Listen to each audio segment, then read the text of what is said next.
नमस्कार साथियों, आईएमए के ऑनलाइन प्लेटफॉर्म पर मैं मुकेश चौधरी आपका एक बार फिर से स्वागत करता हूं। स्वागत है आज की मैथमेटिक्स की क्लास में। जैसा कि आपको पता है कि एसआई के एग्ज़ाम के लिए हमारे मैथमेटिक्स के रिवीजन क्लासेस चल रही हैं और रिवीजन क्लासेस में हम वन बाय वन एक एक चैप्टर को कंप्लीट करते हुए जा रहे हैं। हर एक चैप्टर के पीवाईक्यू लेके आया हूँ मैं आपके लिए और बहुत ही इंपॉर्टेंट क्वेश्चन जो पीछे के एग्जाम्स में पूछे गए हैं। अब तक हमने नंबर सिस्टम से रिलेटेड चैप्टर किए थे, इसके साथ साथ रेशियो प्रोपोर्शन का चैप्टर भी हमारा चल रहा था और रेशियो प्रोपोर्शन के चैप्टर को आगे बढ़ाते हुए हम बात करते हैं आगे के क्वेश्चंस को। तो एक बार सभी वीडियो को लाइक कर देना, चैनल को सब्सक्राइब कर देना और शुरू करते हैं आज की क्लास। आज थोड़ा सा फास्ट चलेंगे क्योंकि समय बहुत कम है और हमें बहुत सारे चैप्टर्स का रिवीजन करना है। कमेंट पे ध्यान नहीं देते हुए और बातें एक्स्ट्रा नहीं करते हुए हम थोड़ा सा फास्ट चलेंगे। अगला प्रश्न देखिए, उसी क्रम में रेशियो प्रोपोर्शन की बात चल रही थी, अनुपात समानुपात का पॉइंट चल रहा था, उसी क्रम को आगे बढ़ाते हुए अगला प्रश्न देखिए आपके लिए क्या कहता है। प्रश्न क्या कह रहा है, पी और क्यू की मासिक आय 5:6 के अनुपात में है और उनके मासिक व्यय यानी एक्सपेंडिचर जो है, खर्चा जो है, उनका अनुपात है 3:4। यदि ये दोनों प्रति मास यानी हर महीने क्रमशः 1600 रुपये और 1800 रुपये की बचत करते हैं तो इन दोनों की मासिक आय क्या है, यानी इनकी सैलरी बतानी है आपको, मंथली इनकम बतानी है इनकी कि इनकी मंथली इनकम क्या है। तो देखिए साथियों, इस प्रकार के प्रश्न को सॉल्व करने के लिए हम क्या करते हैं, कैसे कैलकुलेशंस करनी है, बात करते हैं ऐसे प्रश्नों की। ऐसे प्रश्नों को सॉल्व करने के लिए हम यहाँ डायरेक्ट रेशियो प्रोपोर्शन का यूज़ नहीं कर सकते। क्यों नहीं कर सकते? क्योंकि दोनों के बीच में डिफरेंस जो है वो अलग अलग है, दोनों के बीच में अंतर जो है वो अलग अलग है और अगर अंतर अलग अलग है तो इस प्रकार के प्रश्नों को सॉल्व करने के लिए हम क्या मेथड यूज करेंगे। सबसे पहले प्रश्न ने क्या कहा, पी और क्यू, दो व्यक्ति हैं, एक पी है और एक क्यू है। इन दोनों की आय का जो अनुपात दे रखा है वो 5:6 दे रखा है। पी और क्यू की आय का अनुपात कितना दे रखा है, 5:6, और इनके खर्चे का जो अनुपात दे रखा है वो कितना दे रखा है, 3:4। अब प्रश्न ने कहा कि ये दोनों 1800 और 1600 रुपये की बचत करते हैं, यानी अलग अलग बचत करते हैं। और अगर अलग अलग बचत करते हैं तो इस कंडीशन में हमें क्वेश्चंस को कैसे सॉल्व करना होता है, तो इसके लिए हमें क्या करना पड़ेगा। सबसे पहले जो आय का अनुपात दे रखा है उस आय के अनुपात को ही हमें आय मान के चलनी है। तो मान लेते हैं, सपोज करते हैं कि पी और क्यू की जो आय है वो 5x और 6x है। तो मान लेते हैं पी की आय जो है वो 5x है और क्यू की जो आय है वो 6x है। सबसे पहले मान लेते हैं P और Q की जो आय है वो 5x और 6x है। अब प्रश्न ने क्या कहा, इनके खर्चे का जो अनुपात है वो 3:4 है। खर्चे का जो अनुपात बता रखा है वो 3:4 है।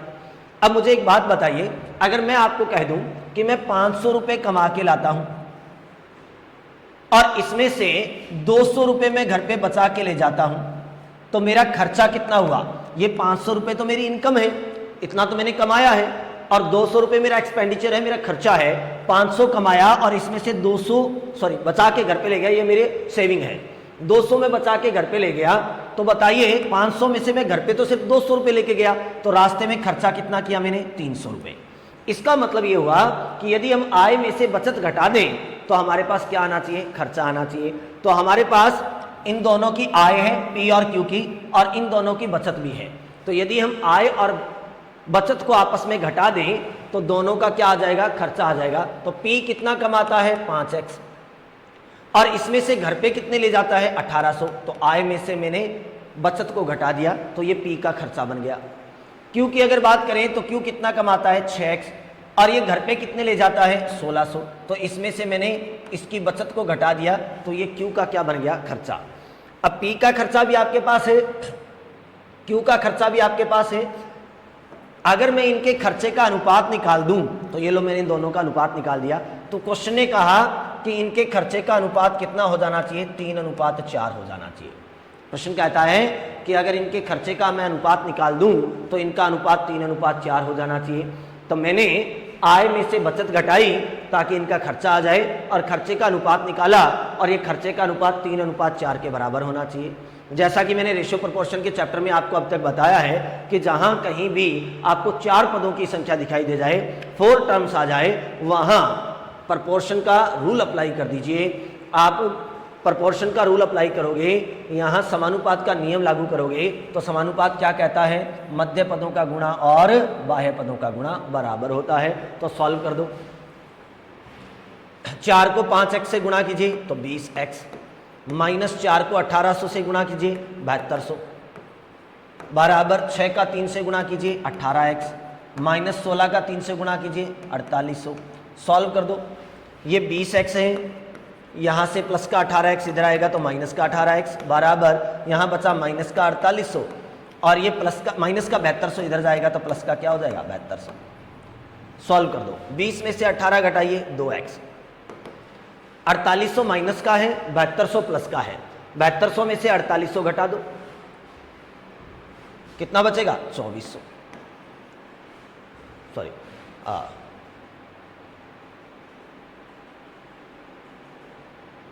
7200 में से 4800 घटाना है और 2400, ठीक है। x बराबर कितना आ जाएगा 2400 बटा 2, 1200। x का मान कितना आ गया 1200 रुपये। जैसे ही x का मान आ गया, अब यहाँ वैल्यू पुट कर दीजिए, जो आपने इनकी इनकम की वैल्यू मान रखी है, सपोज कर रखी है, यहाँ वैल्यू पुट कीजिए। ये है 5x, x का मान कितना है 1200, तो 1200 का 5 से गुणा कर दो 6000, तो P की आय कितनी थी 6000। ये 6x, x का मान कितना है 1200, 12 छिके 72, ये लो 7200 रुपये, ये दोनों की आय है। और क्वेश्चन ने इनकम पूछी है A और B की, तो P और Q की, तो P और Q की इनकम 6000 और 7200, option number A is the correct answer. तो इस टाइप का अगर प्रश्न आए जहां आय का अनुपात अलग दे रखा हो और खर्चे का अनुपात अलग दे रखा हो, उसके साथ साथ उनकी दोनों की बचतें अलग अलग दे रखी हो, तो इस प्रकार के प्रश्नों को सॉल्व करने के लिए ये वाला मेथड आप अप्लाई कर सकते हो। समानुपात का, प्रोपोर्शन का रूल अप्लाई कर सकते हो और इसके अकॉर्डिंग कैलकुलेशन कर सकते हो। उम्मीद करता हूँ अच्छे से समझ में आई होगी बात। नेक्स्ट अगला क्वेश्चन देखिए, और कैसे कैसे प्रश्न आ सकते हैं। कॉइन रिलेटेड क्वेश्चन, ये वाले प्रश्न आपके लिए मोस्ट इंपॉर्टेंट रहते हैं। अक्सर हर एक कंपटीशन एग्जाम में कॉइन रिलेटेड क्वेश्चंस पूछे जाते हैं, सिक्कों की संख्या से संबंधित प्रश्न पूछे जाते हैं। और अगर सिक्कों की संख्या से संबंधित प्रश्न आए तो इनको कैसे सॉल्व करना है। देखिए प्रश्न वाला क्या कह रहा है। प्रश्न वाला कह रहा है कि किसी थैली में 1 रुपये 50 पैसे तथा 25 पैसे के सिक्कों की संख्या का अनुपात 2:3:4 है। यदि इस थैली में कुल 180 रुपये हों तो बताइए 50 पैसे के सिक्कों की संख्या क्या थी। यहाँ देखिए मैं आपको 2 अप्रोच बताता हूँ इस टाइप के क्वेश्चंस को सॉल्व करने की। मैं आपको 2 अलग अलग अप्रोच बताता हूँ, जो अप्रोच आपको अच्छा लगे वो अप्रोच अप्लाई कर देना। इस टाइप के क्वेश्चंस को जहाँ कहीं भी कॉइन रिलेटेड क्वेश्चंस दिखाई दे तो वहाँ आपको कौन सी अप्रोच अप्लाई करनी है, और इंपॉर्टेंट क्वेश्चन है। हर एक कंपटीशन एग्जाम में कॉइन रिलेटेड क्वेश्चन लगभग पूछा जाता है, तो इस टाइप के क्वेश्चंस को कैसे सॉल्व करोगे 2 तरीके बताता हूँ। फर्स्ट मेथड देखिए, प्रश्न ने क्या कहा, 1 रुपये 50 पैसे और 25 पैसे के सिक्के हैं, तो 1 रुपये 50 पैसे और 25 पैसे, इन 3 प्रकार के सिक्कों की संख्या, इनकी संख्या का जो अनुपात दे रखा है वो कितना दे रखा है 2:3:4। और प्रश्न ने क्या दे रखा है, यह है सिक्कों की संख्या का अनुपात। और प्रश्न ने क्या दे रखा है, प्रश्न ने कहा कि इस थैली में कुल 180 रुपये हैं, यानी प्रश्न वाले ने हमें क्या दे रखा है, कुल मूल्य दे रखा है, टोटल वैल्यू दे रखी है। कुल मूल्य कितना दे रखा है, प्रश्न ने कहा है 180 रुपये। अब यहाँ देखिए, मैंने अनुपात समानुपात का जब आपको चैप्टर पढ़ाया था तो एक बात सिखाई थी, वो ये कि जैसा कार्य प्रश्न वाले ने किया है बिल्कुल वही कार्य आपको करना है। प्रश्न वाले की नकल करनी है, उसको फॉलो करना है, उसका पीछा करना है। जैसे जैसे प्रश्न वाला कहता जाता है वैसे वैसे करना है। अगर प्रश्न वाले ने योग किया है तो आपको भी अनुपातों का योग करना है। अगर वो अंतर करता है तो आपको भी अनुपातों का अंतर करना है। अगर वो गुणा करता है तो आपको भी गुणा करना है। अब इस प्रश्न को गौर से देखिए, प्रश्न ने क्या दे रखा है, हमें अनुपात दे रखा है और इसके साथ साथ योग दे रखा है। तो आप कहोगे सर हम भी यही करेंगे, अनुपातों का योग करेंगे, योग का योग में भाग देंगे, एक अनुपात का मान आएगा, अनुपातों से गुणा कर देंगे। लेकिन नहीं, यहाँ ऐसा नहीं कर सकते। क्यों नहीं कर सकते, क्योंकि यहाँ वैल्यू एक जैसी नहीं है, यूनिट एक जैसी नहीं है, इकाइयाँ एक जैसी नहीं है। कैसे नहीं है, ये जो अनुपात दे रखा है ये किसका दे रखा है, सिक्कों की संख्या का। और ये जो योग दे रखा है ये किसका दे रखा है, मूल्य का। सबसे पहले हमें इकाइयाँ एक जैसी करनी पड़ेगी। अगर योग मूल्य का है तो अनुपात भी किसका चाहिए, मूल्य का ही चाहिए। जब तक अनुपात मूल्य का नहीं आएगा तब तक हम आगे की कैलकुलेशन नहीं कर पाएंगे। तो इस सिक्कों की संख्या के अनुपात को मूल्य के अनुपात में कन्वर्ट कर दो। और संख्या के अनुपात को मूल्य के अनुपात में कैसे चेंज करते हैं, बहुत ही सिंपल प्रोसेस है। इन दोनों का आपस में मल्टीप्लाई कर दो। ₹1 के 2 सिक्के हैं हमारे पास। अगर ₹1 के 2 सिक्के हैं तो कितने रुपए बनेंगे? ₹2।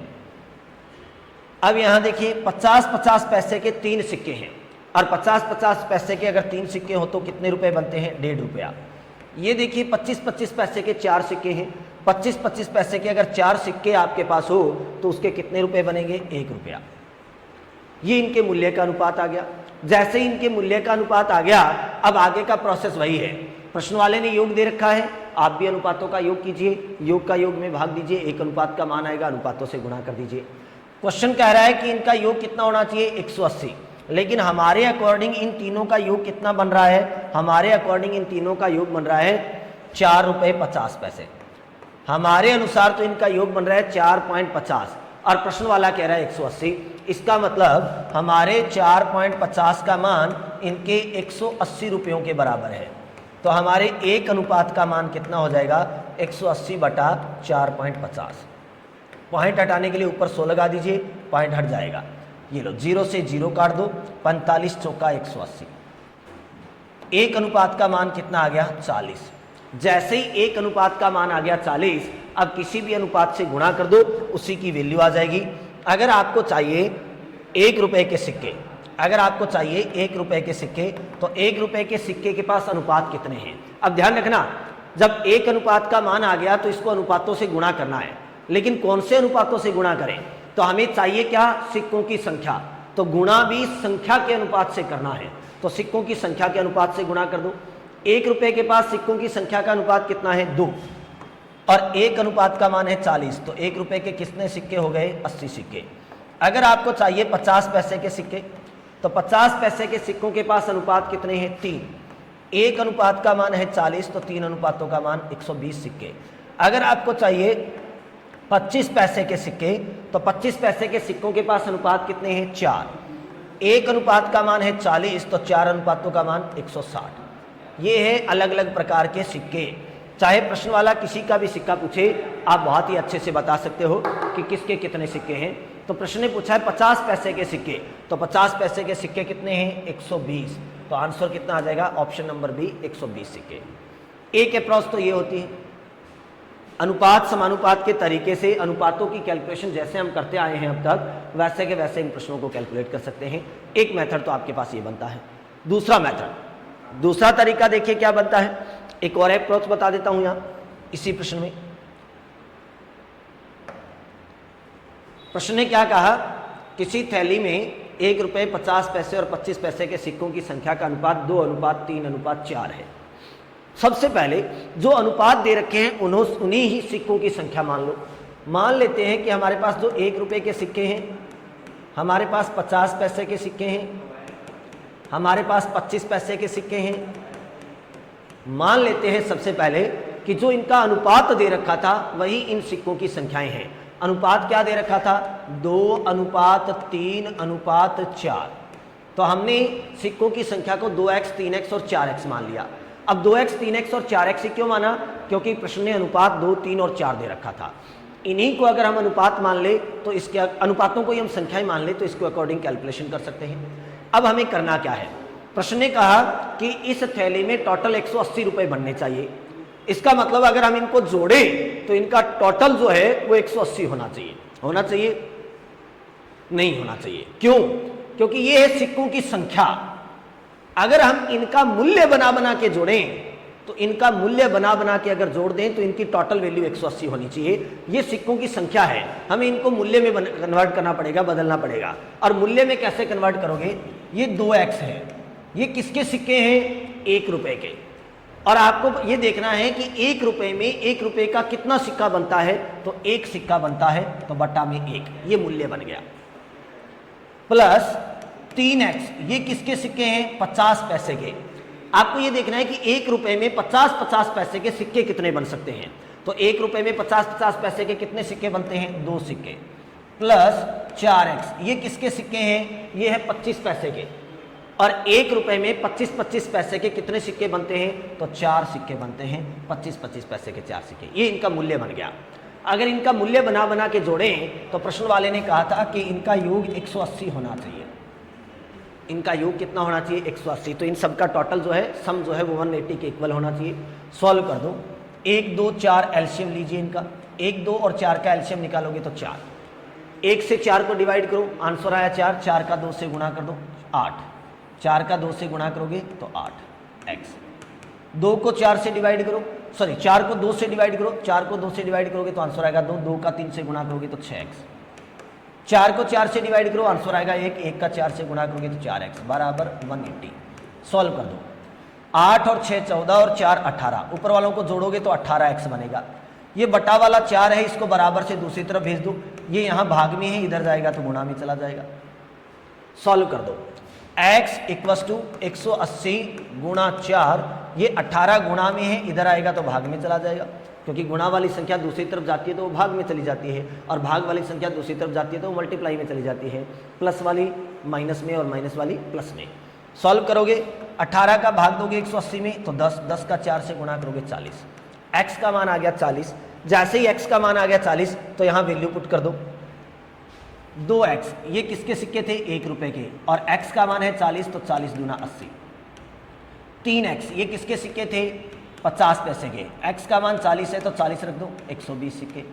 और 4x, ये किसके सिक्के थे 25 पैसे के, x का मान 40 है तो मान रख दीजिए 160। ये अलग अलग सिक्के आ गए। प्रश्न वाला चाहे किसी का भी सिक्का पूछे आप बहुत ही अच्छे से बता सकते हो। तो ये 2 अप्रोचेज हैं, 2 तरीके हैं आपके पास। इन दोनों में से कोई सा भी मेथड यूज कर सकते हो, दोनों ही बहुत ईजी मेथड है।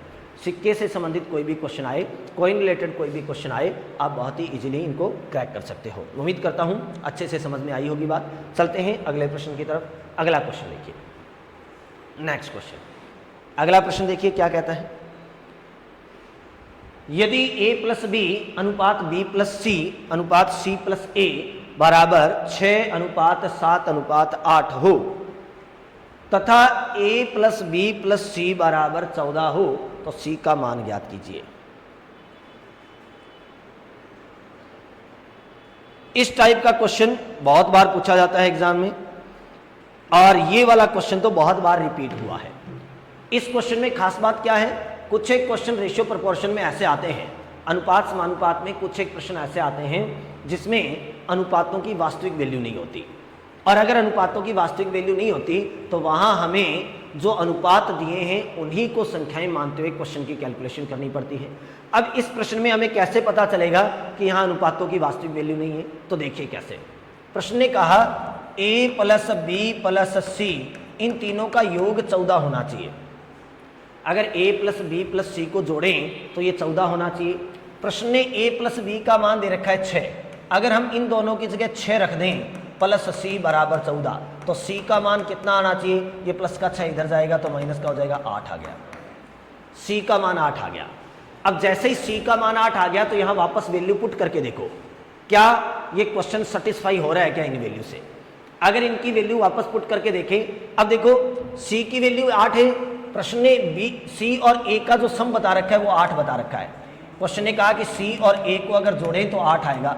हमारे पास अकेले सी की वैल्यू 8 है तो इसका मतलब ए की वैल्यू तो 0 होनी चाहिए, तभी तो दोनों 8 आएंगे, तो ए की वैल्यू आ गई 0। अब बी की अगर बात करें तो इस पहले वाली इक्वेशन को ले लो, ए और बी का जो सम दे रखा है वो दे रखा है 6। अब हमारे पास ए जो है वो 0 है तो बी कितना होगा 6, तभी तो ये टोटल 6 होगा। अब b की वैल्यू हमारे पास आई है, b की वैल्यू हमारे पास कितनी है 6, a की वैल्यू है 0 और c की वैल्यू है 8। अगर इनको वापस यहाँ पुट करें तो क्या ये इक्वेशन सेटिस्फाई होती है क्या। क्वेश्चन ने कहा a प्लस बी जो है वो 6 होना चाहिए। हमने a की वैल्यू 0 रखी, b की वैल्यू हमने 6 रखी, 6 हो गया। दूसरी इक्वेशन है कि b प्लस सी ये होना चाहिए 7। अब b की वैल्यू हमने कितनी निकाल रखी है, तो b की वैल्यू हमने निकाल रखी है 6, तो b की जगह मैं 6 पुट कर दूं, और c की वैल्यू हमने कितनी निकाल रखी है 8, तो ये 8 और 6 14 हो रहे हैं, और प्रश्न वाला कह रहा है कि 7 होना चाहिए। प्रश्न वाला कह रहा है कि 7 होना चाहिए। अगर इसी इक्वेशन में हम तीनों की वैल्यू रख दें तो a की मैंने 0 निकाली है, b की 6 निकाली है और c की 8 निकाली है, तो ये 14 हो रहा है। लेकिन अगर सिंगल इक्वेशन में इनकी वैल्यू पुट करें तो ये सेटिस्फाई नहीं हो रहा। इसका मतलब ये जो अनुपात दे रखे हैं ये a, b और c की एक्चुअल वैल्यूज नहीं है, तो फिर इस प्रश्न को कैसे सॉल्व करोगे, ये मैंने सिर्फ आपको ये बताया है कि आपको कैसे पता चलेगा कि जो वैल्यूज दे रखी है वो एक्चुअल है कि नहीं है। तो आप अगर इनको वापस इनकी वैल्यू पुट करके देखोगे तो जो इक्वेशंस आपके पास आई हैं वो सेटिस्फाई नहीं होती है, क्वेश्चन जो है वो सेटिस्फाई नहीं होता है। तो इस केस में ऐसे प्रश्नों में हम क्या करेंगे, कैसे सॉल्व करेंगे प्रश्नों को, कैसे हमें कैलकुलेशन करनी है, तो देखते हैं कैसे हम इसको कैलकुलेट करते हैं। सुनिए इधर, इस टाइप का अगर क्वेश्चन आता है तो उसको कैलकुलेट कैसे करेंगे। सबसे पहले प्रश्न में जो अनुपात दे रखे हैं उन्हीं अनुपातों को वैल्यूज मान लीजिए। मान लेते हैं कि a प्लस बी की जो वैल्यू है वो 6 है। सपोज कीजिए a प्लस बी जो है इसका रेशियो दे रखा है 6, तो हम 6x मान लेते हैं। प्रश्न ने कहा b प्लस सी, इसकी जो वैल्यू है वो 7 है, तो हम 7x मान लेते हैं। और क्वेश्चन ने कहा कि c प्लस a, इसकी जो वैल्यू है वो 8 है, तो हम 8x मान लेते हैं। हमारे पास 3 इक्वेशन बनी, 6x, 7x और 8x के अकॉर्डिंग। अब अगर इन तीनों का सम करें, अगर इन तीनों को जोड़ दें तो इधर इनको जोड़ दो और इधर इनको जोड़ दो। अगर इनको जोड़े तो हमारे पास a प्लस बी, ये वाली, प्लस में b प्लस सी, ये वाली, प्लस में c प्लस a, ये वाली, इन तीनों को जोड़ दिया और इधर इनको जोड़ दो। 6, 7 और 8 को जोड़ दीजिए। तो 6, 7 और 8 को जोड़ोगे तो 8 और 6 14 और 7 21x। सॉल्व करके देखो, यहां देखिए a कितनी बार आया, 1 और 2 बार, तो इसको हम लिख सकते हैं 2a। प्लस b कितनी बार आया, 2 बार, तो 2b। प्लस c कितनी बार आया, 2 बार, तो 2c बराबर 21x। तीनों में 2 कॉमन है, 2 को हम कॉमन ले लेते हैं। 2 को अगर कॉमन ले लिया तो a plus B plus C equals to 21x। 2 को बराबर से उधर भेज दो। 2 को अगर बराबर से उधर भेजेंगे तो यहां बचेगा a plus B plus C equals to 21x बटा 2। ये एक्चुअल वैल्यू है a plus B plus C की। अब हमारे पास तो a plus B plus C का मान आया है 21x बटा 2, और क्वेश्चन वाला कह रहा है कि इनका सम होना चाहिए 14, इनका योग कितना होना चाहिए, 14। हमारे अकॉर्डिंग तो इनका योग जो है वो 21x बटा 2 होना चाहिए, प्रश्न वाला कह रहा है 14 होना चाहिए। इसका मतलब हमारे 21x बटा 2 का मान इनके 14 के बराबर है। तो फिर 21x का मान कितना हो जाएगा, 14 इंटू 2। x बराबर कितना हो जाएगा, 14 इंटू 2 बटा 21। सॉल्व करोगे तो 7 से काट दो, 7 या 21, 7 दूनी 14, 4 बटा 3। x का मान आ गया 4 बटा 3। जैसे ही x का मान आ गया 4 बटा 3 तो इनमें वैल्यू पुट कर लो, इनकी ओरिजिनल वैल्यू आपके पास आ जाएगी। हमें c की वैल्यू चाहिए, तो यहाँ अगर वैल्यू पुट कर दें 6 गुणा x, x का मान कितना है 4 बटा 3, 3 से 6 को काटो 2 और 4 दूनी 8। इसका मतलब a प्लस बी की ओरिजिनल वैल्यू जो है वो 8 है। अब a प्लस बी की ओरिजिनल वैल्यू आपके पास आ गई है, अब इसके अकॉर्डिंग कैलकुलेशन कर दो। प्रश्न ने कहा a प्लस बी प्लस सी, इन तीनों का सम 14 होना चाहिए। हमने a प्लस बी की ओरिजिनल वैल्यू फाइंड कर रखी है, इन दोनों का जो सम है वो 8 आना चाहिए, तो इसकी जगह 8 पुट कर दो, प्लस c इक्वस टू 14। तो हमें चाहिए c, तो c इक्वस टू 14, ये 8 प्लस का इधर जाएगा तो माइनस का, तो आंसर कितना आ जाएगा 6। तो c की वैल्यू कितनी आ गई 6। और प्रश्न ने क्या पूछा था, वैल्यू ऑफ c, हमें फाइंड क्या करना था, वैल्यू ऑफ c। तो c की जो वैल्यू आएगी वो कितनी आएगी, 6 आएगी। उम्मीद करता हूँ अच्छे से समझ में आई होगी बात। आप इस टाइप से क्वेश्चन की कैलकुलेशन कर सकते हो, कर लोगे। चलो नेक्स्ट अगला क्वेश्चन और देखते हैं कैसे कैसे क्वेश्चन आते हैं। अगला क्वेश्चन, ये प्रतिशत स्टार्ट हो गया, परसेंटेज। और अगर परसेंटेज की बात करें तो देखिए परसेंटेज कैसे होता है। इसकी नॉर्मल कैलकुलेशन, जनरल कैलकुलेशन मैंने आपको बता रखी है, थोड़ा सा रिवीजन करवा देता हूँ। ध्यान रखना, कोई भी संख्या होती है वो अपने आप में ऑलरेडी क्या होती है, 100% होती है।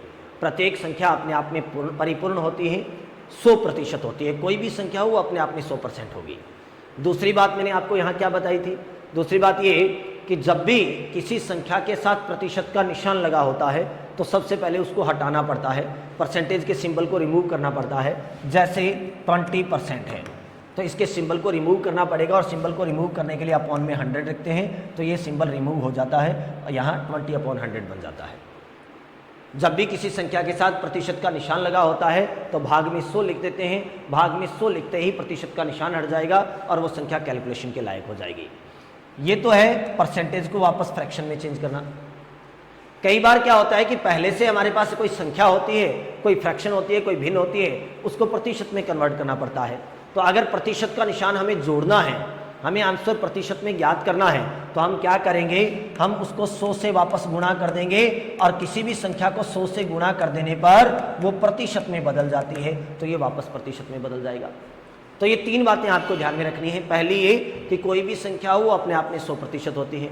दूसरी ये कि अगर किसी भी संख्या के साथ प्रतिशत का निशान लगा हुआ दिखाई दे जाए तो भाग में 100 लिख दीजिए ताकि उसके प्रतिशत का निशान हट जाए।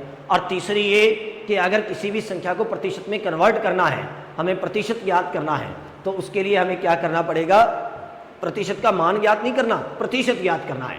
प्रतिशत का मान ज्ञात करना और प्रतिशत ज्ञात करना दोनों अलग अलग बातें हैं। प्रतिशत का मान ज्ञात करने का मतलब होता है प्रतिशत के सिंबल को रिमूव करना, प्रतिशत का निशान हटाना। और प्रतिशत ज्ञात करने का मतलब है परसेंट में आंसर आना चाहिए, परसेंट का सिंबल ऐड होना चाहिए, प्रतिशत के निशान को जोड़ना। तो किसी भी संख्या को प्रतिशत में बदलना चाहते हो तो उसको 100 से गुणा कर दो, वो प्रतिशत में बदल जाएगी। ये 3 बातें आपको ध्यान में रखनी है। और इसके अकॉर्डिंग मैंने आपको बहुत अच्छी कैलकुलेशन करवाई थी क्लास में। मैंने आपको बताया था कि हम परसेंटेज के चैप्टर को एक्चुअल में परसेंटेज मान के ही पढ़ेंगे, क्योंकि हमें ये सीखना है कि प्रतिशत की कैलकुलेशन वास्तव में होती कैसे है। हम यहाँ फ्रैक्शन के अकॉर्डिंग इनकी कैलकुलेशन नहीं करेंगे, विदाउट फ्रैक्शन डायरेक्ट परसेंटेज से इनकी कैलकुलेशन करेंगे।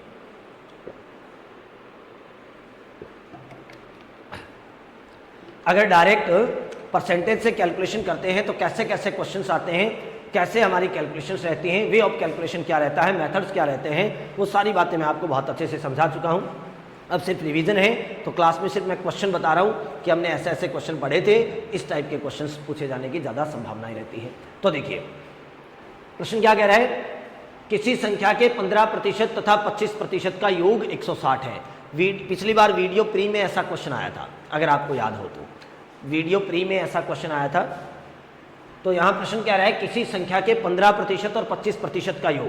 प्रश्न क्या रहा है, 15% और 25% का योग कर दें तो इन दोनों का जो सम होगा वो किसके इक्वल होना चाहिए, 160 के बराबर होना चाहिए।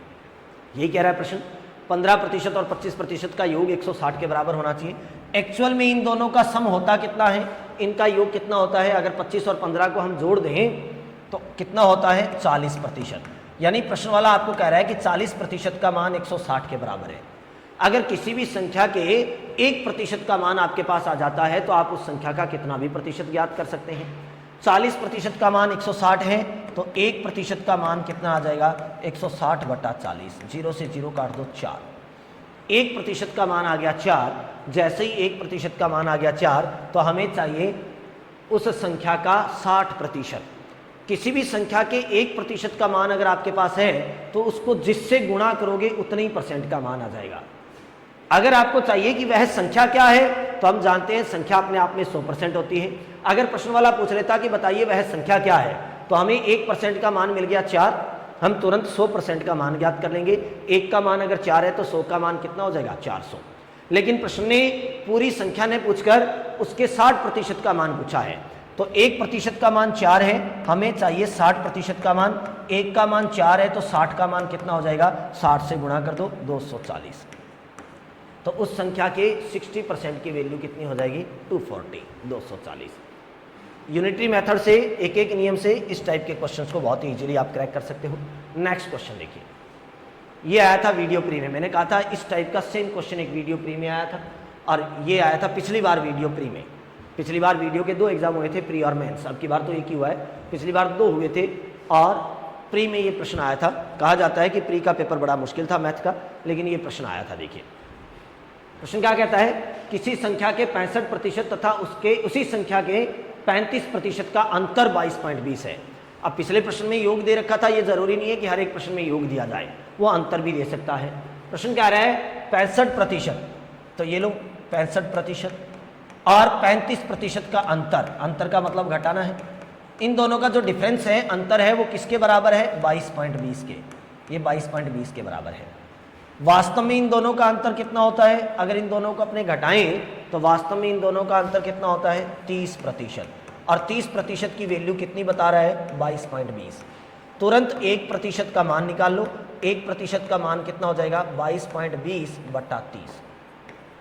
पॉइंट हटाने के लिए बटा में 100 लगा दीजिए, पॉइंट हट जाएगा। 0 से 0 काट दो, 3 से इनको काट दो। 7 तिया 21 और 4 तिया 12, कितना आ गया? 74 बटा 100। 1% का मान आ गया 74 बटा 100। अगर प्रश्न वाला पूछता कि बताइए वह संख्या क्या है, तो हम 100% का मान ज्ञात कर देते, 100 से इसका गुणा कर देते, संख्या 74 बन जाती, 74। लेकिन क्वेश्चन ने क्या पूछा है? इसका 50% फाइंड करने को कहा है, 50%। तो हमें 50% का मान ज्ञात करना है। 50% कितना हो जाएगा? 1 का मान है 74 बटा 100, तो 50 का मान कितना हो जाएगा? 50 से गुणा कर दो, 50 दूनी 100 और 74 में 2 का भाग दोगे तो 37। तो 50% की वैल्यू कितनी आएगी? 37। तो उस संख्या का 50% क्या हो जाएगा? 37 हो जाएगा। उम्मीद करता हूं अच्छे से समझ में आई होगी बात। नेक्स्ट क्वेश्चन देखिए, अगला प्रश्न।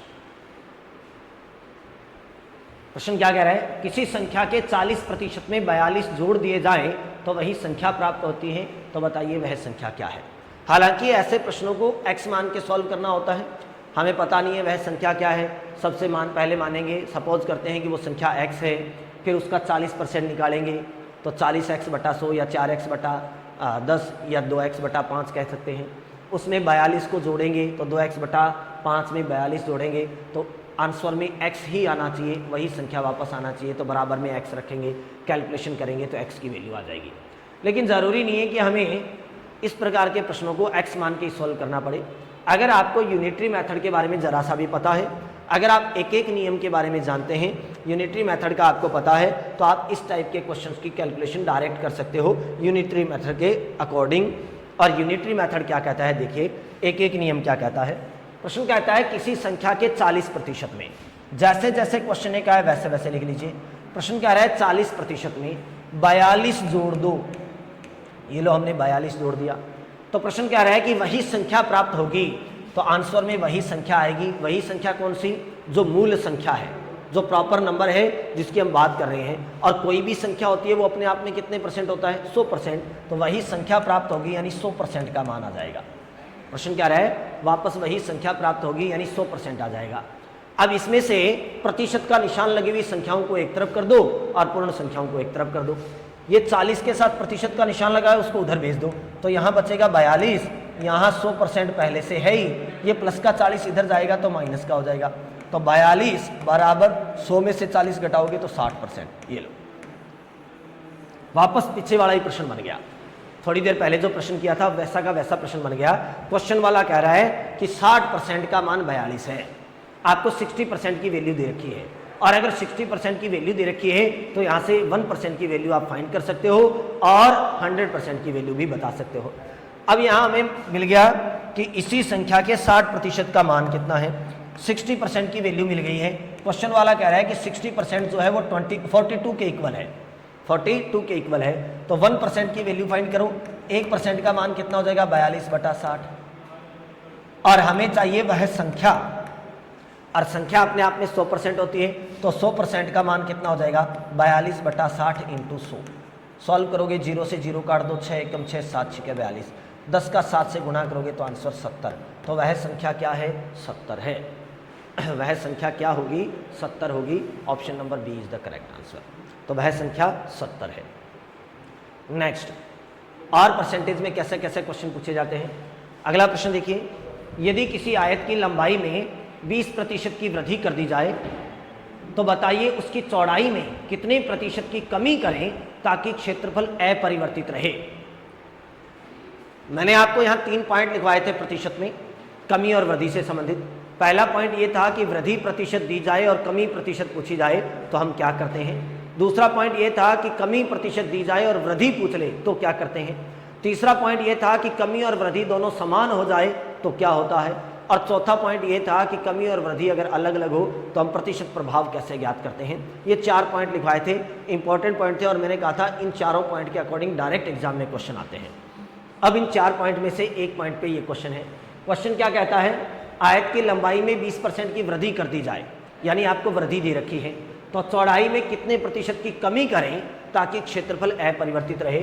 तो हमें कमी प्रतिशत ज्ञात करनी है, और मैंने आपको डायरेक्ट अप्रोच बताई थी कि वृद्धि देके अगर कमी पूछे तो कमी प्रतिशत ज्ञात करने के लिए आप क्या करोगे, n/100 + n × 100 इस फॉर्मूले का यूज करोगे।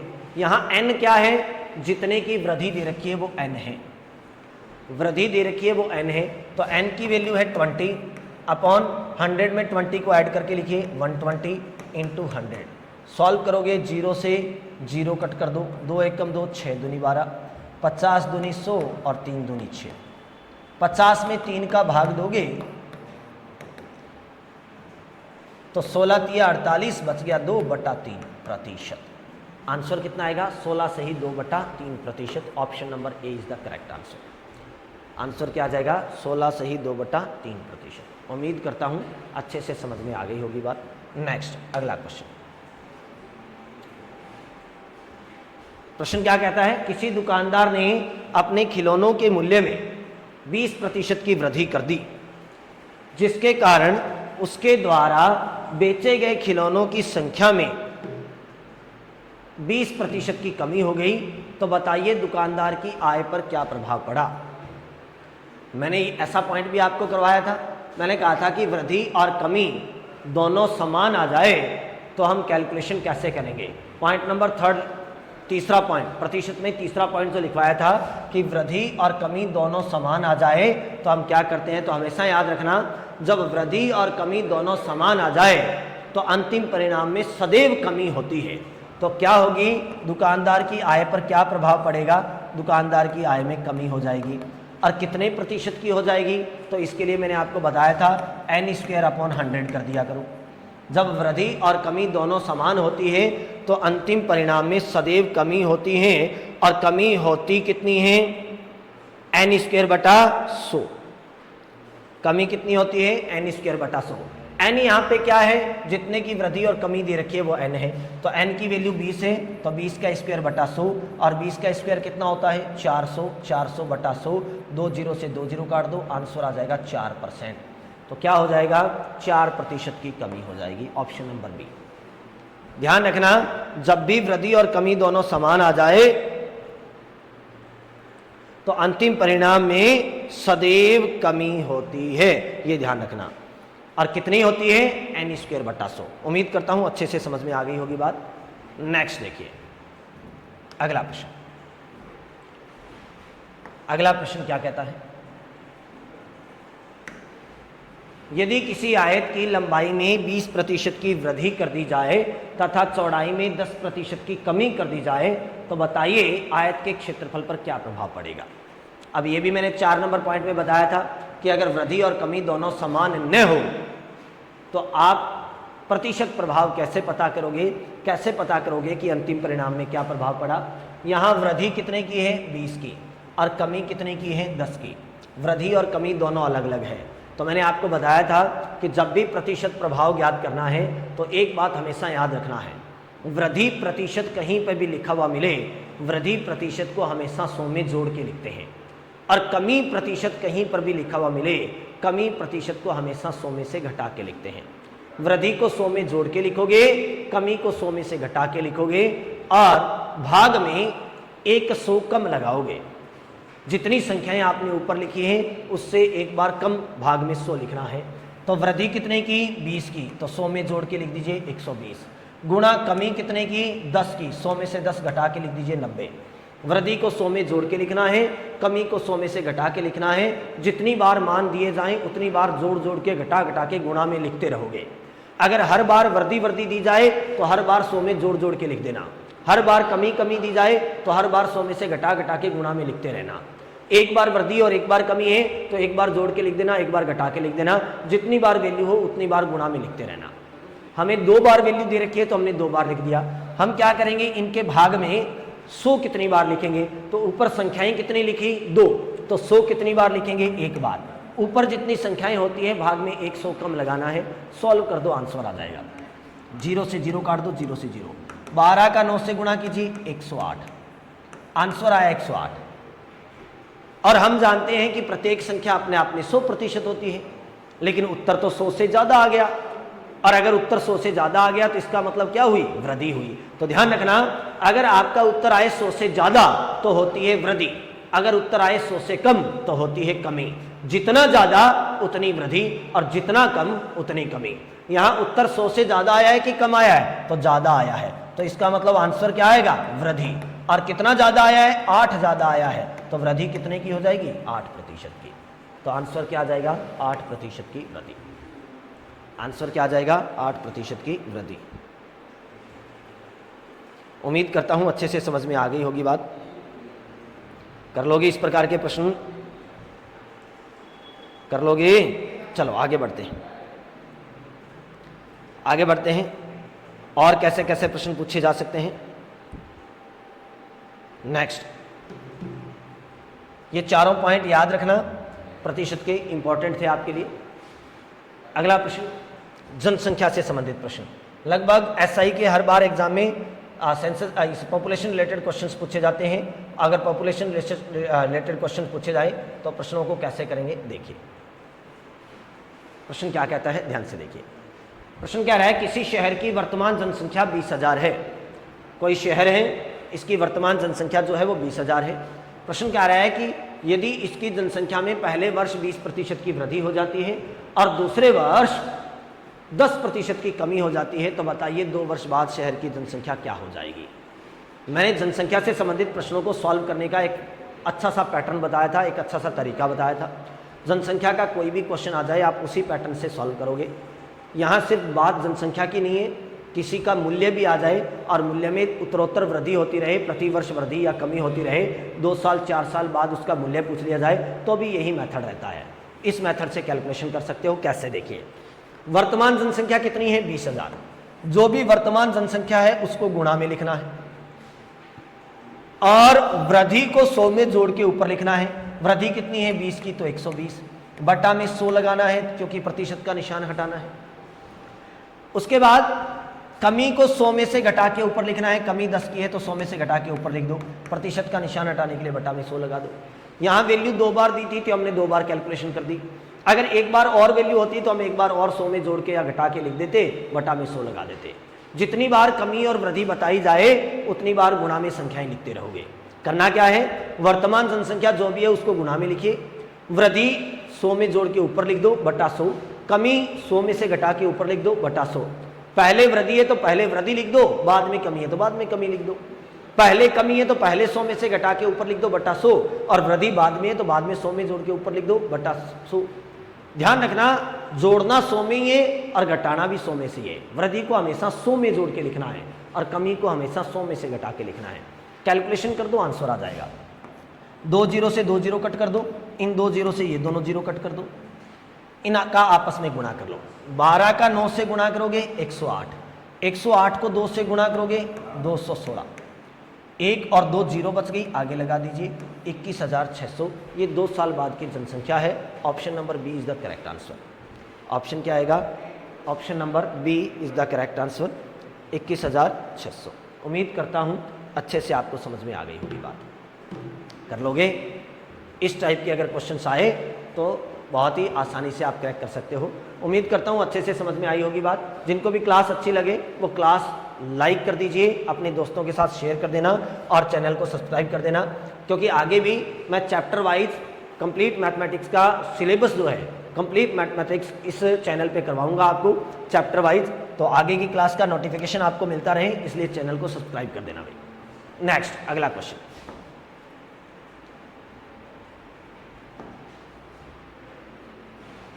चुनाव से संबंधित प्रश्न, इलेक्शन रिलेटेड क्वेश्चंस।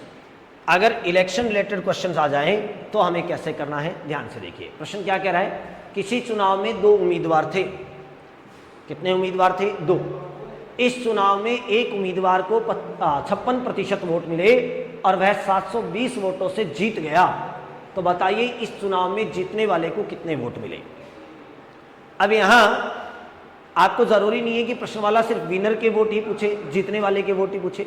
वो यहाँ ये भी कह सकता है कि बताइए हारने वाले को कितने वोट मिले। वो ये भी कह सकता है कि बताइए इस चुनाव में कुल कितने वोट डाले गए, टोटल वोटर कितने थे, टोटल वोट पूछ सकता है। तो एक ही प्रश्न में 2-3 बातें पूछ सकता है, कुल वोट पूछ सकता है, हारने वाले के वोट पूछ सकता है, जीतने वाले के वोट पूछ सकता है। लेकिन प्रश्न वाला चाहे कुछ भी पूछे, हम एक ही तरीके से सारे प्रश्नों के सारे कैलकुलेशंस कर सकते हैं। और एक ही तरीके से कैसे कर सकते हैं, देखिए सबसे पहले इसमें एक छोटा सा मेथड बताता हूं आपको, अगर भूल गए हो, याद नहीं है तो सुनिए ध्यान से। मान लीजिए हमारे पास 2 उम्मीदवार है, एक ये वाला है और एक ये वाला है। ध्यान से सुनिए, ये 2 उम्मीदवार है, एक ये है एक ये है।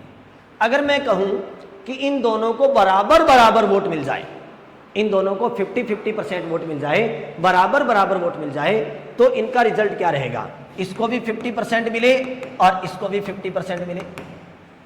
दोनों को अगर बराबर बराबर वोट मिल जाए तो रिजल्ट क्या रहेगा, तो रिजल्ट क्या रहेगा, ना तो कोई जीतेगा और ना ही कोई हारेगा। क्या हो जाएगा, चुनाव रद्द हो जाएगा, टाई हो जाएगा। क्या कोई रिजल्ट रहा, क्या नहीं। इसका मतलब ये हुआ कि अगर किसी उम्मीदवार को आप जिताना चाहते हो तो उसको 50 से ज्यादा वोट दिलाने पड़ेंगे, क्योंकि अगर एक 50 ले गया तो दूसरा अपने आप 50 ही ले जाएगा। वोट अपने आप में 100% होते हैं। एक 50% ले गया तो दूसरा 50% ही लेके जाएगा।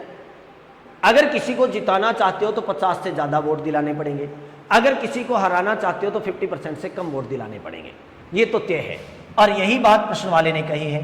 अगर प्रश्न के अकॉर्डिंग चलें तो देखिए प्रश्न वाला क्या कह रहा है। प्रश्न वाला कह रहा है कि इस चुनाव में 2 उम्मीदवार हैं, हमें पता नहीं है वो कौन है, एक उम्मीदवार ये है और एक ये है। प्रश्न ने कहा कि एक को 56% वोट मिले, तो ये लो इसको 56% वोट मिल गए। अब वोट होते हैं अपने आप में 100%, 100 में से ये 56 ले गया तो दूसरे के लिए कितने बचेंगे, तो दूसरा कितने लेके जाएगा, 44% ही लेके जाएगा, क्योंकि वोट तो 100% होते हैं। 100 में से ये अकेला 56 ले गया तो दूसरे के पास कितने बचे, 44% बचे। अब मुझे ये बताइए कि दोनों में से जीतेगा कौन और हारेगा कौन। तो स्पष्ट है जो जीतेगा वो ज्यादा वोट वाला जीतेगा और जिसके पास वोट कम आए वो हार जाएगा। तो ये हार जाएगा और ये जीत जाएगा। अब जरा गौर से देखिए, ये जीत तो गया लेकिन कितने % से जीता, यानी इन दोनों के बीच में अंतर कितने का रहा, इससे ये वाला उम्मीदवार कितने ज्यादा वोट लेके गया, तो ये कितने से जीत रहा है। तो दोनों के बीच में अंतर कितने का है, 56 और 44 के बीच में अंतर कितने का है, 8% का। कितने का है, 8% का। तो ये वाला जो उम्मीदवार है वो 8% ज्यादा वोट लेके गया है, सॉरी 12%। 8 लिख दिया क्या मैंने, ये कितने वोट ज्यादा लेके गया है, 12%। ये 12% से जीत गया। ये वाला उम्मीदवार इस वाले से 12% ज्यादा वोट लेके गया है, ये 12% से जीत गया। हमारे अनुसार तो ये 12 से जीत रहा है, लेकिन प्रश्न वाला क्या कह रहा है, ये 720 से जीतना चाहिए। इसका मतलब हमारे 12% का मान, इधर लिख देता हूं, इधर लिख देता हूं पास में। इसका मतलब हमारे 12% का मान इनके 720 वोटों के बराबर होना चाहिए। हमारे अनुसार तो ये 12 से जीतना चाहिए, लेकिन प्रश्न वाला कह रहा है 720 से। तो 12 का मान 720 है, तो 1% का मान कितना हो जाएगा, 720 बटा 12, 60। और अगर 1% का मान आ गया 60 वोट, तो आप किसी से भी गुणा कर दो, उसी की वैल्यू आ जाएगी। हमें पता चल गया कि हमारे 1% का मान 60 वोटों के बराबर है। तो अगर प्रश्न वाला पूछे कुल वोट, तो हम बता सकते हैं कि इस चुनाव में कुल कितने वोट डाले गए, क्योंकि कुल वोट अपने आप में कितने होते हैं, 100%।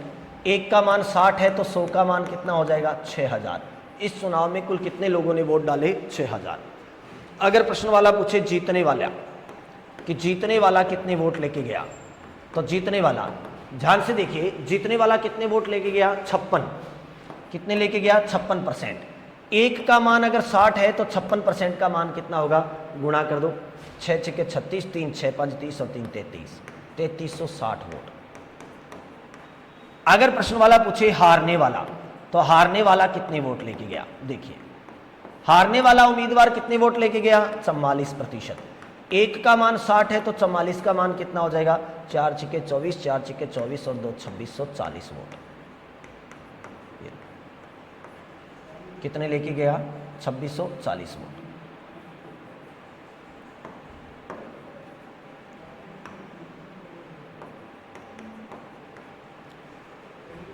अब यहां देखिए प्रश्न वाले ने क्या पूछा था। प्रश्न वाले ने पूछा था कि जीतने वाले को कितने वोट मिले। तो हमने सारी बातें पता कर ली है, चाहे प्रश्न वाला कुछ भी पूछे, अगर वो जीतने वाले के वोट पूछ रहा है तो कितने होंगे 3360। तो जीतने वाले उम्मीदवार को कितने वोट मिले हैं 3360। बहुत ही ईजी सा मेथड बताया है, उम्मीद करता हूँ बहुत अच्छे से समझ में आ गई होगी बात। ऐसे ही मेथड्स के साथ कंप्लीट मैथमेटिक्स का सिलेबस करेंगे अपने इसी चैनल पे, तो चैनल को सब्सक्राइब कर दें सभी, ताकि आगे आने वाली क्लासेस का नोटिफिकेशन आपको मिलता रहे। और ज़रूरत पड़ी तो अन्य भर्तियों के लिए भी रिवीजन क्लास यहीं रहेगी। एसआई के पेपर के बाद में एसआई के आंसर की क्लास भी यहाँ रहेगी, लाइव आंसर की भी डिस्कस करेंगे। तो पूरे पेपर की आंसर की हम यहाँ से डिस्कस करेंगे आपके साथ। तो नेक्स्ट क्वेश्चन देखिए, एक व्यक्ति ने अपनी आय का 20% हिस्सा अपने छोटे पुत्र को दे दिया तथा 10% हिस्सा बड़े पुत्र को और 10% हिस्सा पुत्री को दे दिया। 5% हिस्सा उसने पाठशाला में दान कर दिया। यदि अब उसके पास 1760 रुपये शेष बचे हो तो उस व्यक्ति की आय ज्ञात कीजिए। हमें बताना है कि उसकी इनकम क्या है, उसके एक्सपेंडिचर आपको दे रखे हैं, उसके खर्चे आपको दे रखे हैं, और खर्चा करने के बाद भी वो व्यक्ति 1760 रुपये बचा लेता है, तो हमें बताना है कि उस व्यक्ति की टोटल इनकम क्या थी, आय क्या थी। ऐसा अगर कोई क्वेश्चन आए जिसमें व्यक्ति हर बार का खर्चा करने के बाद शेष राशि बचा ले और उस शेष के अकॉर्डिंग आपको बताना पड़े कि उसकी टोटल इनकम क्या थी, तो देखिए कैसे करेंगे। सबसे पहले हमें करना क्या है, सबसे पहले हमें इनकी एक्सपेंडिचर है उनको डिस्कस करना है कि टोटल एक्सपेंडिचर कितना है। तो सबसे पहले हम एक्सपेंडिचर को डिस्कस करेंगे। हाँ हाँ क्या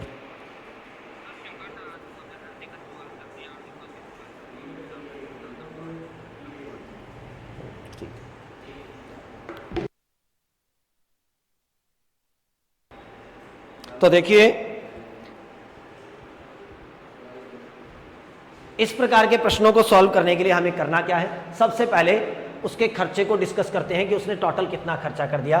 तो उसके खर्चे को जोड़ लीजिए। प्रश्न ने क्या कहा, 20% हिस्सा अपने छोटे पुत्र को।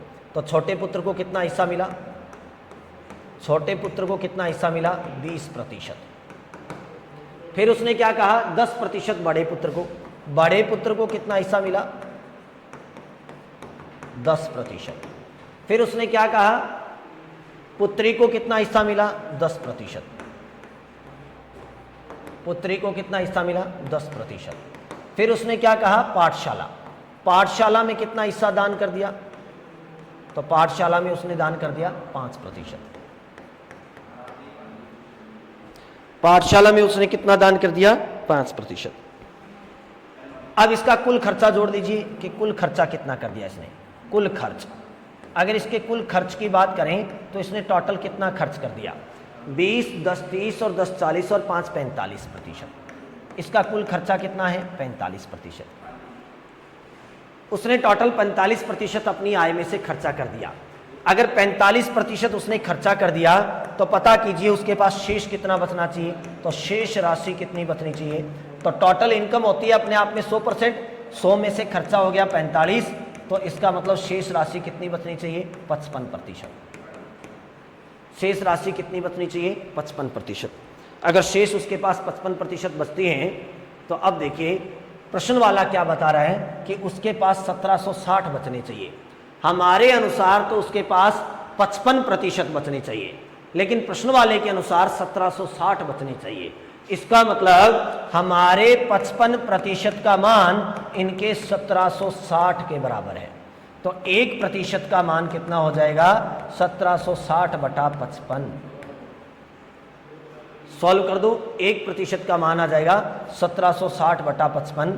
सॉल्व करेंगे तो 11 से काट दो, 11 5 55, 11 एकम 11, बच गए 6, 11 6 के 66। 160 में 5 का भाग दे दीजिए, 5 दिए 15, बच गया 1 और 5 दूनी 10। 1% का मान आ गया 32 रुपये। और अगर 1% का मान आ गया 32 रुपये तो हमें क्या चाहिए, उस व्यक्ति की आय चाहिए। और आय अपने आप में 100% होती है। 1 का मान 32 है तो 100 का मान कितना हो जाएगा 3200 रुपये। 100 से गुणा करेंगे तो आंसर कितना आ जाएगा 3200 रुपये। तो उस व्यक्ति की कुल आय क्या थी 3200 रुपये थी। Option number C is the correct answer. Answer क्या आएगा? Option number C. उम्मीद करता हूँ अच्छे से समझ में आ गई होगी बात। कर लोगे? नेक्स्ट, अब इसी में एक टाइप का क्वेश्चन और आता है। यहाँ तो हर बार अपनी टोटल इनकम में से वो खर्च कर रहा है, कुल आय में से खर्चा कर रहा है, लेकिन कई बार इसी में एक क्वेश्चन आता है कि हर बार खर्चा करने के बाद शेष बची हुई आय में से अगला खर्चा करे। और अगर ऐसा क्वेश्चन आता है तो उसमें पैटर्न चेंज हो जाता है कैलकुलेशन करने का। हर बार खर्चा करने से पहले वो शेष शब्द का यूज कर ले।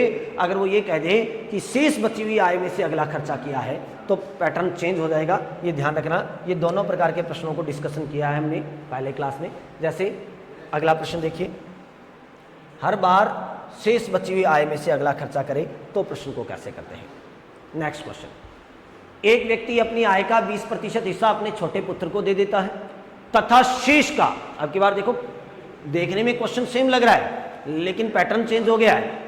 पिछले प्रश्न में तो क्या कर रहा था, व्यक्ति हर बार कुल आय में से खर्चा कर रहा था, लेकिन अब की बार क्या किया है, पहले 20% हिस्सा अपने छोटे पुत्र को दे दिया, लेकिन शेष बची हुई आय में से शेष का 10% हिस्सा बड़े पुत्र को देता है और इसके बाद फिर शेष बची हुई राशि में से 10% हिस्सा पुत्री को देता है। हर बार शेष बची हुई आय में से अगला खर्चा करता है और उसके बाद इसके पास 1296 रुपये शेष बच जाते हैं। तो बताइए उसकी आय क्या थी, उसकी इनकम क्या थी, ये आपको बताना है। तो हर बार शेष बची हुई आय में से अगला खर्चा करे तो प्रश्न को कैसे सॉल्व करना है, ध्यान से सुनिए।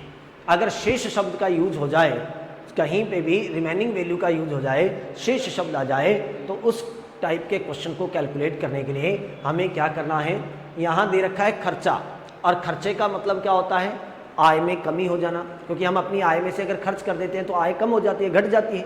कमी होना, खर्चे का मतलब होता है कमी होना। और कमी के लिए मैंने आपको बताया कि जब भी जहाँ कहीं भी कमी प्रतिशत आ जाए तो कमी को 100 में से घटा के लिखना होता है।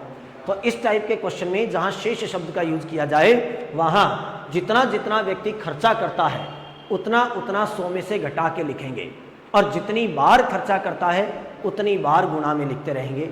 बस ध्यान रखना, ऊपर जितनी संख्याएं हो भाग में 100 कम लगाना और कैलकुलेट कर देना, शेष बची हुई राशि आ जाएगी और उसके अकॉर्डिंग कैलकुलेशन कर देना। कैसे देखिए, पहला खर्चा कितना है 20%, तो 100 में से 20 घटाइए 80।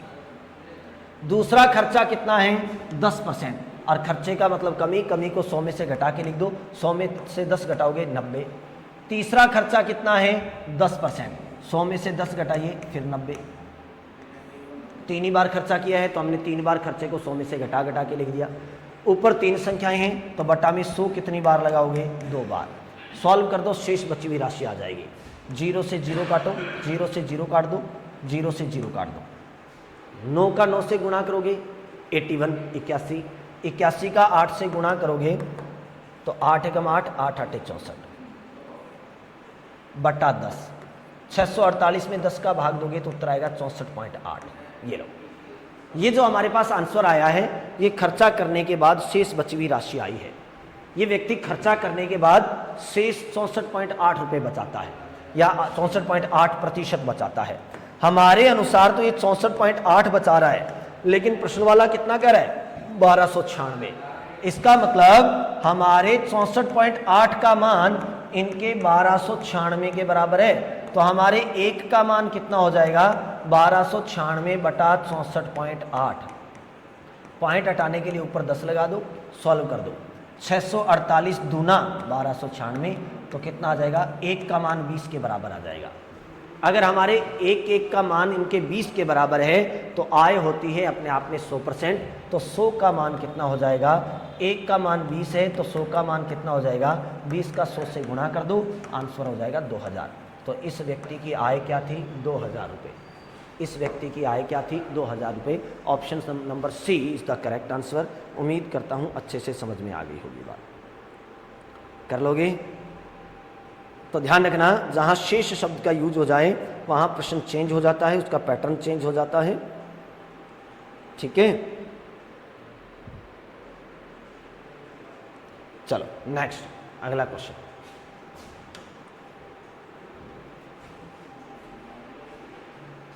ये इंपॉर्टेंट क्वेश्चन है भी, इस टाइप के क्वेश्चन ज़्यादातर पूछे जाते हैं।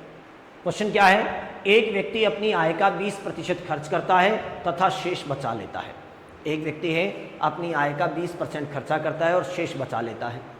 यदि उसकी आय में 30% की वृद्धि कर दी जाए, यदि उसकी आय में 30% की वृद्धि कर दी जाए तो उसके खर्च में भी 20% की वृद्धि हो जाती है।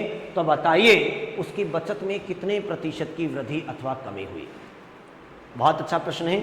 इस टाइप के क्वेश्चन ज़्यादातर पूछे जाते हैं, ध्यान रखना। ऐसे प्रश्नों को करने के लिए मैंने 2-3 अप्रोच बताई थी और फाइनल अप्रोच जो आपको बताई थी बहुत ही अच्छी अप्रोच बताई थी। हम डायरेक्ट इसको कैसे कैलकुलेट कर सकते हैं। प्रश्न ने यहाँ 3 चीज़ों की बात की है, एक आय है, एक खर्च है और एक बचत है। तो हमें ये 3 शब्द लिखने हैं, एक तो आय है, एक खर्च है और एक बचत है। ये 3 चीज़ें हैं और इन तीनों के अकॉर्डिंग कैलकुलेशन करनी है। पहली लाइन के अकॉर्डिंग आप इनकी आय, खर्चा और बचत लिख लीजिए। प्रश्न ने कहा एक व्यक्ति अपनी आय का, हमें पता नहीं है आय कितनी है, तो आय अपने आप में कितने होती है 100%, तो आय कितनी हो जाएगी 100। अपनी आय का 20% खर्चा करता है, 100 में से खर्चा कितना करता है 20, बाकी सारा बचा लेता है। अब 100 रुपये कमा के लाया, 20 रुपये रास्ते में खर्च कर गया, तो घर पे कितने लेके जाएगा बचा के, तो बचत कितनी हुई 80। पहली लाइन के अकॉर्डिंग आप यहाँ इनकी आय, बचत और खर्चा लिख दीजिए। कमा के लाता है 100 रुपये, खर्चा है 20 रुपये, तो बचा के कितने लेके जाएगा 80 रुपये। ये आय, खर्च और बचत है। अब दूसरी लाइन को पढ़िए और कैलकुलेशन कीजिए। प्रश्न ने कहा यदि उसकी आय में 30% की वृद्धि कर दें, आय को 30% बढ़ाना है। पहले आय थी 100 रुपये, अब 30% अगर बढ़ा दें तो आय कितनी हो जाएगी 130। आय कितनी हो जाएगी 130। प्रश्न ने कहा उसके खर्चे में भी 20% की वृद्धि कर दो। खर्चा है कितना 20 रुपये, इसको भी 20% बढ़ा दो। 20% बढ़ाने का मतलब है इसका 20% निकालो और इसमें जोड़ दो, तो इसको 20% बढ़ाना है। तो 20 का 20% कितना होता है 4 रुपये, और 4 रुपये अगर खर्चा बढ़ा दें तो खर्चा कितना हो जाएगा 24। अब देखो कमाता कितना है 130, रास्ते में खर्चा कितना करके जाता है 24, तो घर पे कितने लेके गया, तो घर पे कितने लेके जाएगा 106 रुपये। अब प्रश्न ने पूछा है कि बताओ खर्चे में क्या बचत में क्या प्रभाव पड़ा। तो बचत ये है पहले बचाता था 80, अब बचाता है 106। क्या प्रभाव पड़ा, तो बचत बढ़ गई है उसकी, बचत में क्या हो गई वृद्धि। लेकिन कितने रुपए की वृद्धि हो गई, तो पहले 80 बचाता था, अब 106 बचाता है। कितने रुपए बढ़ गई बचत 26 रुपये, तो बचत में 26 रुपये की वृद्धि हो गई। ये 26 रुपये की वृद्धि है, 26 रुपये की क्या हो गई वृद्धि। लेकिन प्रश्न ने पूछा है प्रतिशत में, प्रश्न ने पूछा है कि कितने प्रतिशत की वृद्धि हुई, हमें प्रतिशत में मान बताना है। तो वृद्धि का प्रतिशत ज्ञात कर दो, और प्रतिशत कैसे ज्ञात करोगे, वृद्धि कितने की है 26 की, किसमें 80 में, क्योंकि पहले तो 80 रुपये थी, अब 26 रुपये और बढ़ गए, तो वृद्धि है 26 की, किससे 80 से, तो वृद्धि प्रतिशत कितना हो जाएगा, तो वृद्धि प्रतिशत बराबर 26 80 का कितना परसेंट है, तो मान प्रतिशत में चाहिए तो गुणा में 100 लगा दो, सॉल्व कर दो। 0 से 0 काट दीजिए, 2 से काट दो, 4 दूनी 8, 13 दूना 26, 2 से काट दो, 2 दूनी 4, 5 दूनी 10, तो 13 5 65 बटा 2, 65 बटा 2, 65 का आधा, 65 का आधा, तो 32.5। तो आंसर आ जाएगा 32.5% की क्या हो जाएगी वृद्धि हो जाएगी। तो 32.5% की वृद्धि, 32.5% की क्या हो जाएगी वृद्धि हो जाएगी। तो ये है बचत में पड़ने वाला प्रभाव। बचत में क्या प्रभाव पड़ा, तो 32.5% की वृद्धि हो गई। उम्मीद करता हूँ अच्छे से समझ में आ गई होगी बात। चलो आगे बढ़ते हैं। नेक्स्ट अगला क्वेश्चन, प्राप्तांकों से संबंधित प्रश्न। प्रतिशत में इस टाइप के क्वेश्चन भी बहुत ज़्यादा पूछे जाते हैं, प्राप्तांकों से संबंधित प्रश्न। और अगर प्राप्तांकों से संबंधित प्रश्न आते हैं तो कैसे आते हैं, तो अगला प्रश्न देखिए। किसी परीक्षा में जय ने 20% अंक प्राप्त किए और वह 25 अंकों से फेल हो गया, तथा इसी परीक्षा में वीरू ने 30% अंक प्राप्त किए जो उत्तीर्णांक से 35 अंक अधिक थे। तो बताइए इस परीक्षा का उत्तीर्णांक प्रतिशत क्या था। ऐसा जब भी प्रश्न आ जाए जिसमें एक ही परीक्षा में 2 व्यक्ति एक साथ बताए जाए और 2 व्यक्ति एक साथ बताए जाएं, इसके साथ साथ एक व्यक्ति फेल हो जाए और एक पास हो जाए, और उनमें चाहे आपको परीक्षा का पूर्णांक पूछ ले, चाहे किसी के प्राप्तांक पूछ ले और चाहे उत्तीर्णांक पूछ ले, चाहे उत्तीर्णांक प्रतिशत पूछ ले। ये सारी बातें बहुत डिटेल से मैंने आपको समझाई है क्लास में कि कैसे हम पूर्णांक पता करते हैं, कैसे हम किसी के भी प्राप्तांक पता करते हैं, कैसे हम उत्तीर्णांक पता करते हैं और कैसे उत्तीर्णांक प्रतिशत पता करते हैं। ये सारी बातें बहुत डिटेल से बताई थी। अब इसको सिंगल लाइन में कैलकुलेट करना है तो कैसे करना है? सबसे पहले पूर्णांक पता करना है और पूर्णांक पता करने के लिए मैंने क्या बताया था? अंकों का अंतर बटा प्रतिशत का अंतर। अब अंकों का अंतर एक तो ये 25 है और एक ये 35 है और यहाँ अंतर का मतलब किससे होता है? योग से। अंकों का मतलब क्या होता है? जोड़ करना। और ऐसा भी मैंने बताया था कि अंतर सदैव योग के लिए यूज हो या सदैव घटाव के लिए यूज हो, ये जरूरी नहीं है, ये कंडीशनल होता है, कंडीशन के अकॉर्डिंग होता है। अंतर का मतलब कंडीशन के अकॉर्डिंग जोड़ भी हो सकता है और अंतर का मतलब कंडीशन के अकॉर्डिंग घटाव भी हो सकता है।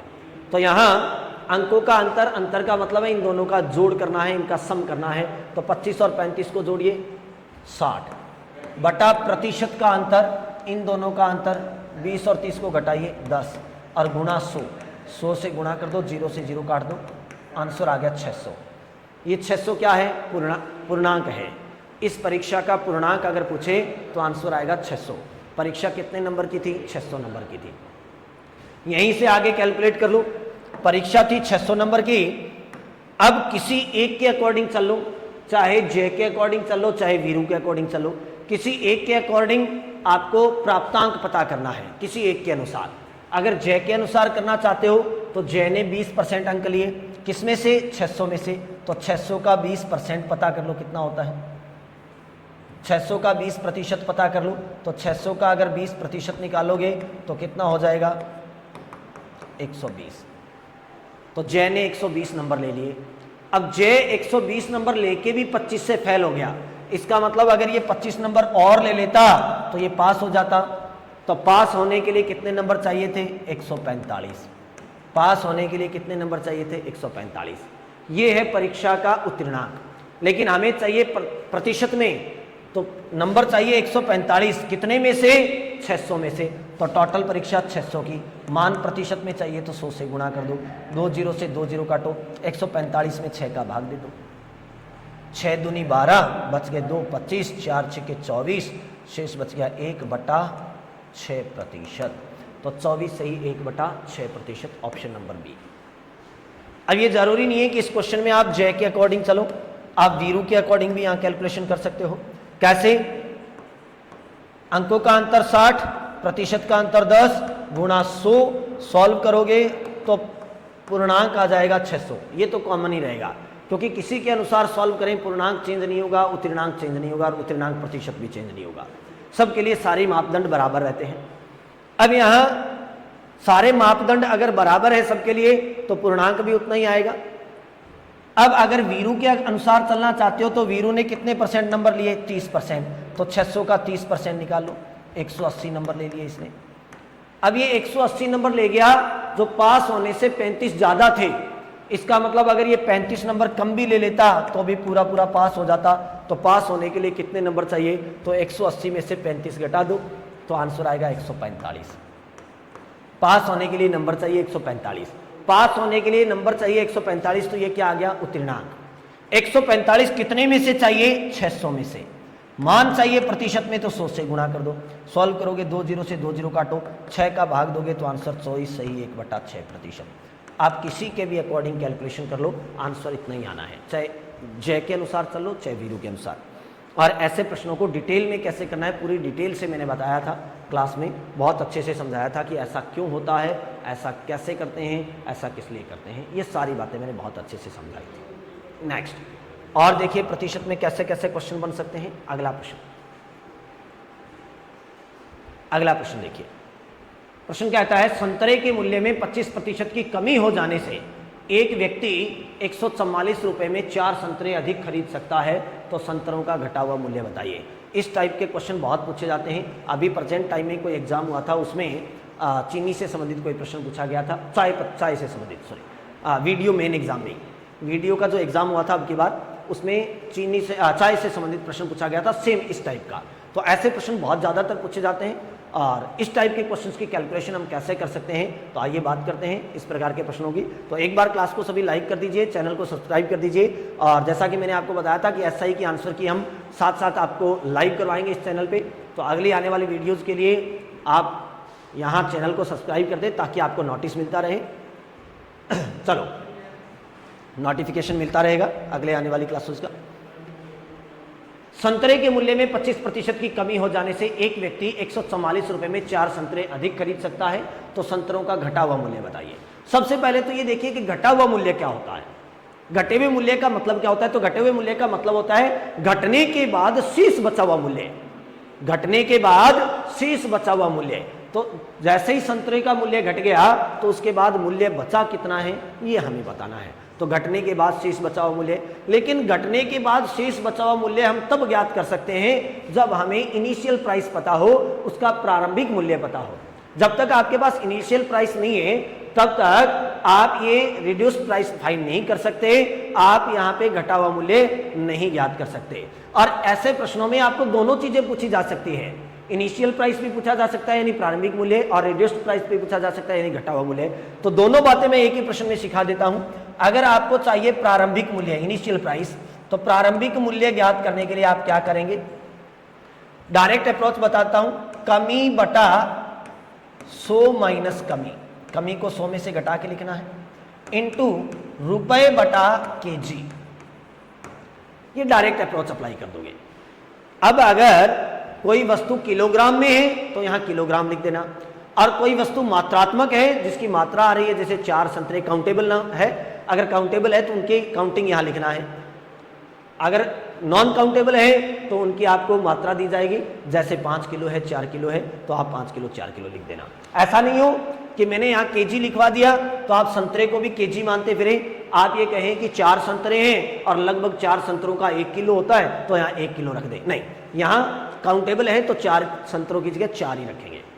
अब कमी कितने की हुई, तो कमी है 25 की, बटा 100 में से 25 घटाइए 75, गुणा रुपए कितने 144 और संतरे कितने 4। सॉल्व कर लो, 25 तिया 75, 3 से काट दो, 4 तिये 12 और 3 से नहीं कटेगा, 4 तिये 12 और 12 12 144, ये लो कट गया पूरा। तो इनिशियल प्राइस कितना आ गया 12 रुपये।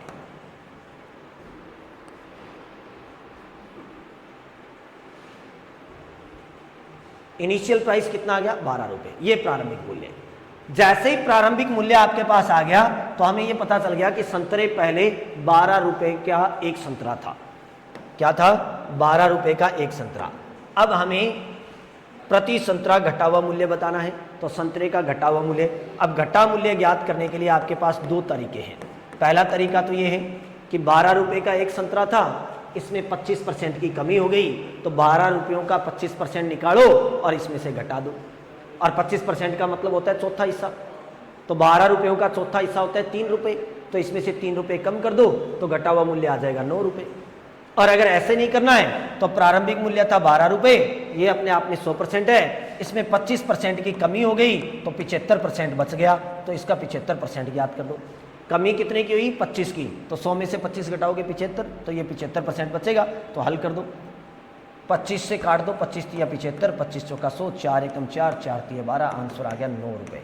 ये घटा हुआ मूल्य आ गया, ऑप्शन नंबर बी। घटा हुआ मूल्य आप 2 तरीके से ज्ञात कर सकते हो, या तो ये कर लो कि यहाँ प्रारंभिक मूल्य आ गया, इसमें 25% की कमी करनी है तो इसका 25% निकालो और इसमें से घटा दो, या फिर ऐसे कर लो कि 25% की अगर कमी हो गई तो 75% बच गया, तो ये इसका 75% याद कर दो। दोनों में से किसी भी तरीके से कर दो, आंसर आ जाएगा। उम्मीद करता हूँ अच्छे से समझ में आई होगी बात। चलो आगे बढ़ते हैं। अगला प्रश्न, चावल के मूल्य में 20% की वृद्धि हो जाने से, अब की बार पिछली बार कमी का प्रश्न था, अब की बार वृद्धि हो गई। कोई दुकानदार 480 रुपए में 4 किलो चावल कम खरीद सकता है, तो बताइए चावल का प्रारंभिक व बढ़ा हुआ मूल्य क्या था। इनिशियल प्राइस भी पूछ लिया और इंक्रीज प्राइस भी पूछ लिया, दोनों बातें एक साथ पूछ ली। और मैंने कहा था कि आपको प्रारंभिक मूल्य भी पता करना आना चाहिए। तो अगर इनिशियल प्राइस फाइंड करना है, प्रारंभिक मूल्य पता करना है, तो हम क्या करेंगे, अब की बार वृद्धि है तो वृद्धि बटा 100 प्लस वृद्धि, अगर कमी होती है तो कमी बटा 100 माइनस कमी लिखते हैं, क्योंकि इस कमी को 100 में से घटा के लिखते हैं और वृद्धि को 100 में जोड़ के, गुणा रुपए बटा केजी। सॉल्व कर दो। वृद्धि कितने की, तो वृद्धि है 20 की, 100 में वृद्धि जोड़ो 120, गुणा रुपए कितने 480 और केजी कितने 4, केजी कितने 4। सॉल्व कर दो, 0 से 0 काट दो, 12 चौके 48, 40 बच के, 4 एकम 4, 10 चौका 40, 10 का 2 से गुणा करोगे तो 20 रुपये। ये लो, चावल पहले क्या रेट थे, 20 रुपये किलो थे। चावल का प्रारंभिक मूल्य क्या आ गया 20। जैसे ही चावल का प्रारंभिक मूल्य आ गया, पहले चावल 20 रुपये किलो थे, तो अब हमें क्या करना है, इसका बढ़ा हुआ मूल्य पता करना है। और बढ़े हुए मूल्य के लिए मैंने आपको बताया था 2 तरीके हैं आपके पास। तो बढ़ा हुआ मूल्य कैसे ज्ञात करोगे, बढ़ा मूल्य इंक्रीज्ड प्राइस, और इंक्रीज्ड प्राइस वैसे पता करोगे, पहले चावल थे 20 रुपये किलो और इसमें वृद्धि कितने की करनी है, 20% की। तो 20 रुपयों का 20% कितना होता है, इसका 20% निकालो और वृद्धि कर दो, यानी जोड़ दो। तो 20 का 20% होता है 4 रुपये, 4 रुपये इसमें जोड़ दो तो 24 आंसर आ जाएगा। अगर ऐसे नहीं करना तो प्रारंभिक मूल्य था 20 रुपये, ये अपने आप में 100% है, इसमें 20 की वृद्धि हो गई तो ये 120 हो गया और बट्टा में 100। सॉल्व करोगे तो 0 से 0 और 0 से 0, 12 दूना 24 रुपये। दोनों में से जो तरीका आपको अच्छा लगे वो यूज कर लो। तो प्रारंभिक मूल्य 20 और बढ़ा हुआ मूल्य 24 रुपये।